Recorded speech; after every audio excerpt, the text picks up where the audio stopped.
শুধু বিঘে দুই ছিল মোর ভুই, আর সবই গেছে ঋণে। বাবু বলিলেন, বুঝেছ উপেন, এ জমি লইব কিনে। কহিলাম আমি, তুমি ভূস্বামী, ভূমির অন্ত নাই। চেয়ে দেখো মোর আছে বড় জোর, মরিবার মতো ঠাই। শুনি রাজা কহে, বাপু জানো তো হে, করেছি বাগান খানা।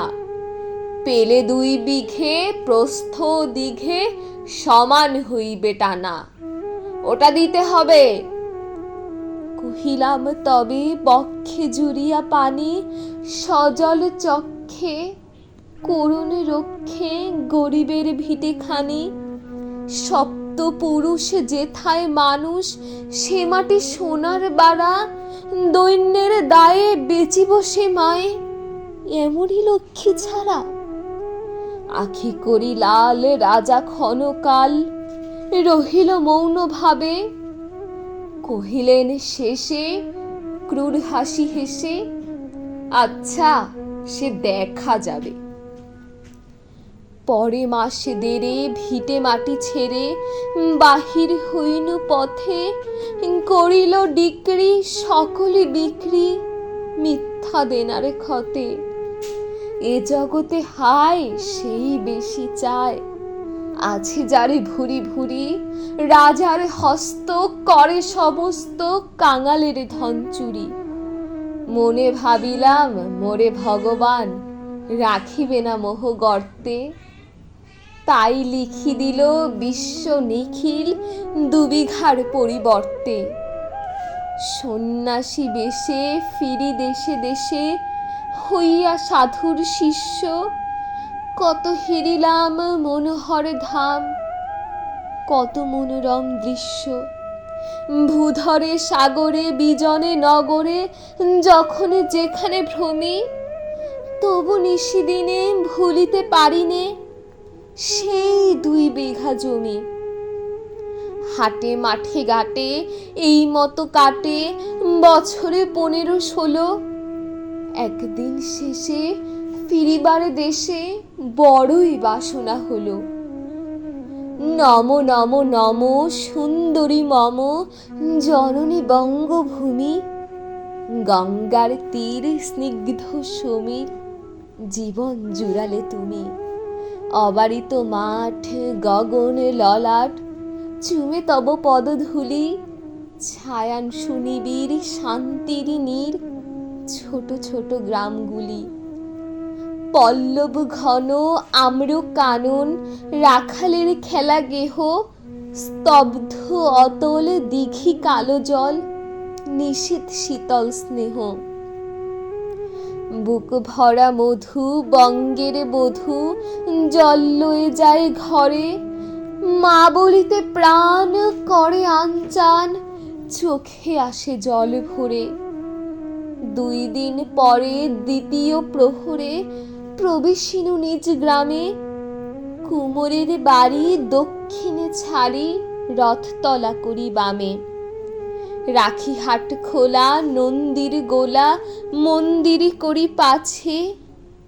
ত্রিশাতুর শেষে পৌঁছিনু এসে আমার বাড়ির কাছে। ধিক ধিক করে শতধিক তোরে নীলাজ কুলটা ভূমি। যখন যাহার তখনই তাহার, এই কি জননী তুমি?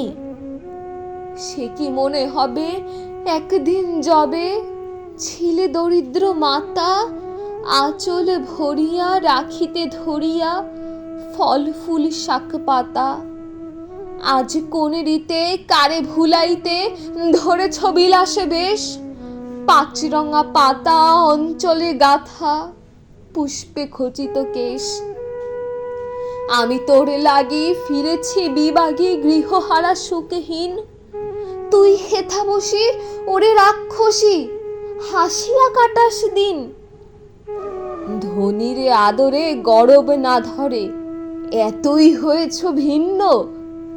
কোনোখানে লেশ নাহি অবশেষ, সেদিনের কোনো চিহ্ন।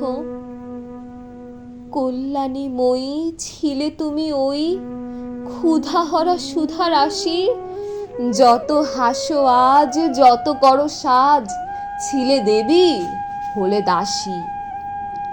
বিদীর্ণ হিয়া ফিরিয়া ফিরিয়া চারিদিকে চেয়ে দেখি, প্রাচীরের কাছে এখনো যে আছে সেই আম গাছ, একই বসি তার তলে নয়নের জলে শান্ত হইল ব্যথা। একে একে মনে উদিল স্মরণে বালককালের কথা। সেই মনে পড়ে জ্যৈষ্ঠের ঝড়ে রাত্রি নাহিক ঘুম, অতি ভোরে উঠি তাড়াতাড়ি ছুটি আম কুড়াবারে ধুম। সেই সুমধুর স্তব্ধ দুপুর পাঠশালা পরায়ণ, ভাবিলাম হায় আর কি কোথায় ফিরে পাবো সে জীবন। সহসা বাতাসে ফেলি গেল শ্বাস, শাখা দুলাইয়া গাছে দুটি পাকা ফল লোভিল ভূতল আমার কোলের কাছে। ভাবিলাম মনে, বুঝি এতক্ষণে আমার চিনিল মাতা, স্নেহের সেদানে বহু সম্মানে বারেক ঠেকানো মাথা। হেনকালে হায় যমদূত হায়, কোথা থেকে এলো মালি, ঝুটি বাঁধা সুরে সপ্তম সুরে পারিতে লাগিল গালি। কহিলাম তবে আমি তো নীরবে দিয়েছি আমার সব, দুটি ফল তার করি অধিকার এত তারই কলরব। চিনিল না মোরে নিয়ে গেল ধরে, কাঁধে তুলি লাঠি গাছ, বাবু ছিপ হাতে পারিষদ সাথে ধরিতেছিলেন মাছ। শুনি বিবরণ ক্রোধে তিনি কন, মারিয়া করিব খুন। বাবু যত বলে পারিষদ দলে বলে তার শতগুণ। আমি কহিলাম শুধু দুটি আম ভিক মাগি মহাশয়। বাবু কয় হেসে, বেটা সাধু বেশে পাকা চোর অতিশয়। আমি শুনে হাসি, আখি জলে ভাসি। এই ছিল মোর ঘটে, তুমি মহারাজ সাধু হলে আজ, আমি আজ চোর বটে।